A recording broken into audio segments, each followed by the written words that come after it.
Universitetdə bir gün vloguma xoş gəlmisiniz. Səhər telefonumda çalan 150 dəfə alarmdan sonra yuxudan ayrıla bilib makyaja başlamışam. Hal-hazırda da gecikdiyim üçün yenə qaça-qaçla makyaj edirəm. Geciksəm də makyajımdan qalmıram. Ümid edirəm ki, dərsə çataram, qaybalmaram.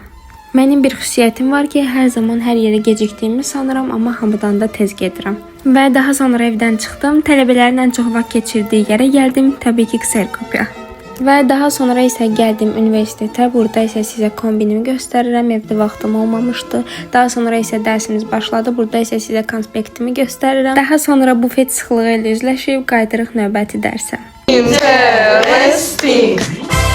Daha sonra isə bu dərs bitir. Növbəti dərs isə ixtisas dərsimdir və onunla bu dərsin arasında bir neçə saat vaxt olduğu üçün çıxıram biraz yürüyüş eləməyə, çünki hava çox gözəl idi.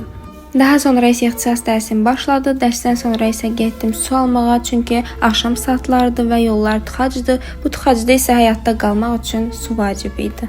Sonra isə yorğun bir şəkildə gəlib o birisi dərslərə başladım və qarşınızda bir günlük tərbə vloq.